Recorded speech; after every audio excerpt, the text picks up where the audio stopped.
제가 궁금한 게 있는데 이재명 지사 지지율은 어떻게 이게 거의 7%대에서 어느 조사나 같은 것 같아가지고 그건 어떻게 보세요? 뭐 핵사이다 같은 좀 시원한 이제 박근혜 정부가 이제 탄핵되는 과정에서 큰 역할을 했었죠. 그래서 뭐 친노 친문 이런 이른바 관여도가 낮은 평상시에 정치에 그다지 관심은 없었는데 이제 이재명 성남시장 때부터 관심을 갖게 된 그런 분들이 꾸준하게 지지를 하는 것 같고요. 원래는 사실 좀 비토 세력도 분명히 있었는데 SBS 교양 프로그램에 나와서 부부가 나와가지고 저는 그 프로그램 못 봤는데 아무튼 그로 인해서 특히 여성분들이 지지를 하는 분들이 좀 일부 생겼고요. 님과 함께. 네네. 그래서 그 전략을 이재명 시장 때부터 굉장히 철저하게 참모들이 잘 짠 것이 아닌가라는 생각이 들고요. 여담입니다만 이재명 성남시장 시절에 꽤 많이 이 여의도 정가 혹은 언론계의 스킨십을 굉장히 열심히 했었어요. 이재명 시장이요? 네, 이재명. 근데 사실은 이재명 지사에 대해서 굉장히 싫어하는 사람도 그럼요. 극혐 계층도 있잖아요. 네네. 근데 그 사람들이 출몰하고 막 선거 때 막 판을 흔들고 경선 때부터 네네. 시작했어. 그 지지율에 등락이 있었습니까? 등락이? 대선 주자로서는 뭐 크게 최근 재판이라든지 아니면 지난 경기도지사 선거 과정에서 당에 좀 분열이 있었잖아요. 네네네. 전해철 이제 후보하고. 네. 근데 대선 주자로서는 몇 번의 위기 상황이 물론 있었죠. 근데 그때마다 뭐 예를 들면 안희정 전 지사의 그 미투 사건이라든지 그런 건들이 조금씩 있었어요. 그래서 저 개인적으로 봤을 때는 조금 운도 따라주는 것이 아닌가. 그리고 부인과 관련된 재판도 이제 무혐의로 끝났고 그랬었죠. 그다음에 이제 재판까지도 하지 않았어요. 재판 기소가 안 됐던 거죠. 기소가 안 됐죠. 네. 그다음에 이제 본인도 이번에 이제 1심 무죄가 되고 그래서 굉장히 위기 상황에서 항상 그게 오히려 기회 요인으로 작용을 하면서 조금씩 지지율이 상승하고 있는 그런 모습을 보이고 있거든요. 그래서 이제 진보 진영 민주당 내부에서는 아무튼 친문 계열 이제 바깥에 있는 주자로서 여전히 그 가능성이 있는 주자로 지금 자리매김하고 있습니다. 몇 주 전만 해도 리얼미터가 민주당 지지자들한테 굉장히 불편한 존재였어요. 연락 까이고 있었어요. 그러니까 이재명 지사를 싫어하는 분들, 당내 이제 친문 지지자들 중에 이재명 지사를 싫어하는 분들이 이제 한때 굉장히 비판을 많이 했었고요. 그다음에 이제 한국당 지지율이 높게 나오니까 또 최근 들어서 이제 김어준 뉴스공장이라든지 우리 김용민 앵커 이제 라디오 댓글 보면은 비판적인 기사들이 많이 있었죠. 댓글들이 많았죠. 네. 이제 간혹 그런 경우는 있어요. 그러니까 여론조사 그 리스트에 좀 포함이 되고 싶은 대선 후보 조사 같은데 그렇게 요청하는 분들도 있는데 이제 저희는 그런 것조차도 이제 통제하기 위해서 주관식으로 유권자들이 응답해준 분들만 보기에 넣어요. 우리 직원들이 함부로 그 리스트에 넣을 수 없게. 그 주관식으로 답하시게. 주관식으로. 주관식으로 해요. 유시민 장관 이런 분들이 나 그렇죠. 빼달라 해도 저희가 이제 처음에는 저희가 유시민 이사장은 안 넣었었죠. 다른 조사 기관들이 넣어서 저희도 불가피하게 이제 넣기 시작했는데 왜냐하면 유시민 이사장님이 리얼미터에 한 몇 년 전에 그 직접 요청을 하셨었어요. 저한테 빼달라고. 그래서 그런 경우는 이제 예전엔 빼줬죠. 근데 지금 같은 경우는 넣고 빼는 것 자체를 저희가 이제 쉽게 판단하지 않고 지금 리얼미터 대선 주자는 오마이뉴스 의뢰로 하고 있거든요. 오마이뉴스랑 협의를 해서 판단을 하고 있습니다. 그래서 가급적이면은 조사원들이나 아니면 뭐 회사 임원들이 개입하지 못하도록 통제가 돼 있습니다. 시간대도 다 정해져 있고 요일도 정해져. 그렇군요. 네네네.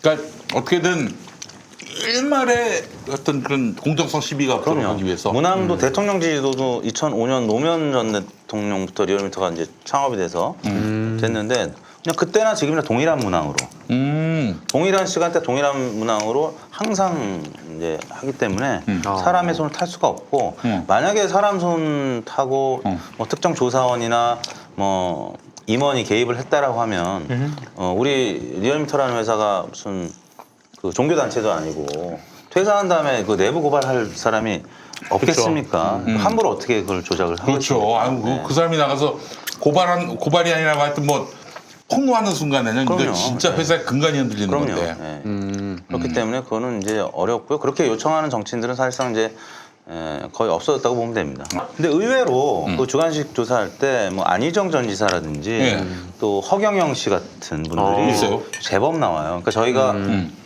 주관식으로 받는 수십 명의 이 정치인들 중에 여야 이제 한 12명 정도만 객관식으로 물어보는데 뭐 순위별로 보면 한 30위 뭐 20몇 위 하는 후보 중에는 허경영 씨라든지 안희정 전 지사 허경영 씨 같은 경우는 나경원 전 원내대표보다도 조금 더 나오더라고요. 그러니까 허경영 총재라고 불러야 되나요? 그분을 좋아하는 분들이 제법 좀 있는 것 같아요. 그러니까 아직 한국에서는 그런 마키아빌리즘이 통해.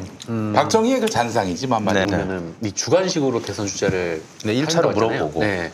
그러면 뭐 허경영 같은 경우가 나경원 원내대표보다 높다고 하면은 허경영 빠지고 나경원 원내대표는 들어가고 이 차이는 근데 12등 안에는 들어가야 12명 객관식 저희가 월 12등 안에. 조사에. 근데 이제 분기 동안에 한 1000명을 주관식으로 물어보는 겁니다. 저희가 정례 조사에 태워서. 근데 이제 뭐 허경영 총재 같은 경우는 뭐 20몇 위, 나경원 원내대표보다 조금 아래. 뭐 그러다 보니까 저희가 이제 월 공식 조사 객관식으로 할 때는 못 넣는 거죠, 그분들은. 그러니까 범여권 후보 뭐 12명, 범야권 후보 12명 이렇게 순위로 지금은 저희가 이제 그냥 범여권 6명, 범야권 6명, 그러니까 보수 진보 6명씩 네. 12명 정도 이렇게 하고 있습니다. 황교안 씨가 만약에 무너지면은 그 보수의 차기 주자는 지금 사실 쉽지는 않죠. 그러니까 과거 대선을 보면은 지금 이맘때쯤에 그러니까 리스트 선택지에 없었던 후보가 대통령이 된 적은 없어요. 그리고 또 이맘때쯤에 선두 주자를 달리고 있던 후보가 대통령이 된 적도 없는 걸로 기억을 해요. 가령 김무성 대표 시절에도 맞아요. 지지율 1위 나왔는데 김무성 1등 했었어요. 네, 맞아요. 대선이 임박하면 할수록 점점 떨어지는 그러니까 마치 마라톤과 같은 그런 너무 앞에 뛰면 바람막이 역할만 하는 것이지. 근데 이제 황교안 대표 같은 경우는 근데 과거와는 좀 다르게 보수 진영 내에서 경쟁 주자들이 너무 쪼그라들었잖아요. 홍준표, 오세훈 등등. 그래서 그냥 혼자 독주를 하고 있어요. 그래서 대안이 없기 때문에 당분간은 이제 지지율을 어느 정도 공고하게 유지할 수는 있다라고 이제 보는데 가장 리스크한 요인은 박근혜 전 대통령의 사면. 그러니까 대법원 판결이 언제 확정이 다 될지는 모르겠지만 내년 총선 전에 만약에 박근혜 전 대통령이 대법원 판결 다 끝나고 문재인 대통령이 사면을 해서 석방된다라고 하면은 황교안 대표 입장에서는 그때 한참 공천을 해야 되는 과정인데 낙천자들이 생기잖아요. 낙천자들이 있을 때 항상 뭐 친박연대라든지 다른 정당, 위성 정당들이 생기거든요.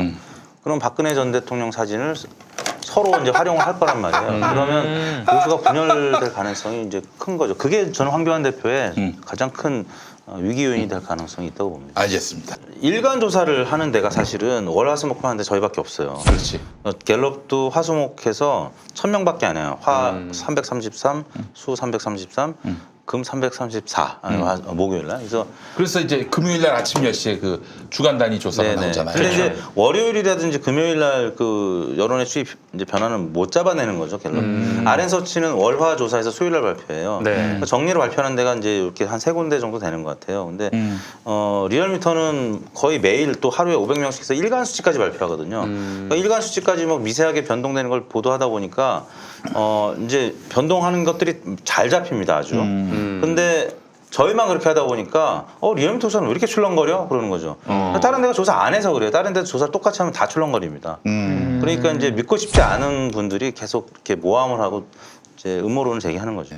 근데 어떻게 리얼미터가 무슨 여론의 지지를 받으려고 혹은 뭐 안티를 만들려고 그렇게 조사하는 건 아니잖아요. 뭐 목적성을 리얼미터의 갖고. 방침은 그거예요. 그러니까 이제 여론조사 기관들은 선거를 거치면서 검증이 자연스럽게 되는 건데 지난 대선 지방선거를 거치면서 저희는 선거 예측을 위해서 굉장히 그 시뮬레이션을 많이 합니다. 뭐 예를 들어 유무선 비율이 몇 %가 돼야지 실제 선거 결과랑 굉장히 비슷하게 나오는지 뭐 다양한 시도들을 하고 어느 시간대 하면 정확한지 뭐 등등을 이제 항상 연구를 해서 최적화시키는 거죠. 그걸 이제 0점 조정하는 거죠. 선거 이제 지날 때마다. 저는 사실 리얼미터 우리 이택수 대표님을 신뢰하는 이유가 뭐냐면은 로 데이터나 예측 같은 것들을 남몰래 이제 듣잖아요. 네. 가장 정확해. 딱 까놓고 네, 뭐 얘기해서 가장 이제 정확해. 거의 틀린 적이 없던 것 같아요. 이제 뭐 김청수라든지 우리 형님께서. 아주 불편하지 나도 데이터 보면 아니 이거밖에 안 나오나? 왜 이렇게 많이 나와? 이러지만은 네네. 근데 이제 왜 어떻게- 그랬냐면 예. 그 한국갤럽 조사도 일반 민심을 파악하는 데 있어서 전화 면접 조사를 하면 응답률이 요즘에 한 15% 돼요. 네. ARS는 5% 정도로 떨어졌고, 근데 저희는 전화 면접 좀 태우니까 한 7, 8% 정도 응답률이 되는데, 그 이제 갭이 있잖아요. 15%와 7, 8% 되는 게 이제 더블 스코어인데 그 갭이 뭐냐면 ARS 조사를 저희가 이제 한 8, 90%를 이제 하는데 전화를 받으면 대부분 정치 관심 없고 투표 안 할 사람들은 전화를 끊습니다. 어차피 나 네. 투표도 안 하고 정치 관심이 그렇죠. 없는데 근데 이제 전화 면접 조사 같은 경우는 미안해서 못 끊는 사람들이 많아요. 그리고 면접원들이 아무튼 너무 저조한 성적의 이 조사 응답을 받으면 이제 회사에 면도 안 쓰잖아요. 그러니까 열심히 하는 거죠. 그래서 끊지 말고 제발 이제 응답해달라고 이제 합니다. 근데 투표 안 할 사람을 굳이 하는 거는 저는 의미가 없다고 생각을 해요. 그래서 전화 면접 조사는 투표 안 할 사람들을 많이 잡아요. 정치에 관심이 없는 사람들. 그러다 보니까 무당파층이나 부동층이 많이 잡히고 여당 지지율은 ARS랑 비슷한데 한국당 지지율이 굉장히 그러니까 야당 지지율이 굉장히 낮게 나오는 겁니다. 적게 나오고 무당파층이 많게 나오고 그러다 보니까 선거를 계속 여당 과대표집으로 실패하는 거예요. 예측에 실패. 왜냐하면 20, 30, 40대는 한국당 지지율이 지금 20%에서 25%인데 나머지 4명 중에 3명은 주변에 회사 동료들 중에 4명 중에 3명은 한국당 지지하지 않아요. 근데 옆에 사람들 듣는데 제가 한국당 지지합니다라고 뭐 어떻게 얘기하냐고요. ARS는 누르는 거예요. ARS는. ARS는 누르기만 하면 되니까. 누르니까 한 25% 정도 나와. 20에서 25%. 근데 전화 면접 조사는 그 절반도 안 나오는 거죠. 그렇기 때문에 비밀 투표 방식으로 해야 된다. 만약에 전화 면접 조사를 굳이 고집한다면 전화 면접 조사도 질문을 한 다음에 누르는 거는 답하는 거는 버튼을 눌러주십시오로 바꿔야 돼요. 근데 모든 조사기관들이 다 실제 입으로 말로 설명을 듣습니다. 답변을 그렇군요. 받습니다. 그러니까 ARS가 잘못됐다 이거는 뭐 신뢰도가 떨어진다 이 말 자체도 네. 이거는 꼭 성립이 된다든지 정설이라든지 그럴 수는 없겠네요. 아니죠. 그러니까 선거 때 선거 결과랑 비교해 보면 잘 맞아요. 그래서 제 주변에 친한 분들이 정치한다라고 하면은 저는 ARS 조사 하라고 합니다. 왜냐하면 저희도 전화 면접 조사를 이제 매출이 저희는 반반이에요. 네. 근데 전화 면접 조사가 돈이 더 많이 남습니다. 네. ARS 조사보다. 그럼에도 그래요? 불구하고 주변에 ARS 조사 하라고 해요. 왜냐하면 돈이 안 남아도 그게 더 싸고 정확한데 왜 그거를 주변에 어떻게 보면 돈을 내가 많이 벌고자 해서 뭐 이렇게 어떻게 보면 바가지 씌우는 것 같은 느낌도 들고. 그리고 시장에서 이제 보편화됐습니다. 민주당이나 정의당이나 이쪽 정당들은 대부분 경선을 다 ARS를 해요. 한국당도 최근 들어서 ARS로 경선하는 지역들이 굉장히 많이 늘었습니다. 사실은 뭐든지 다 그래요. 많이 하면 할수록 노하우가 늘고요. 또 정확도를 높일 수가 있어요. 그렇죠. 근데 리얼미터는 매일 하잖아요, 조사를. 네. 그러니까 리얼미터의 조사를 신뢰할 수밖에 없는 이유가 거긴 또 있는 거예요.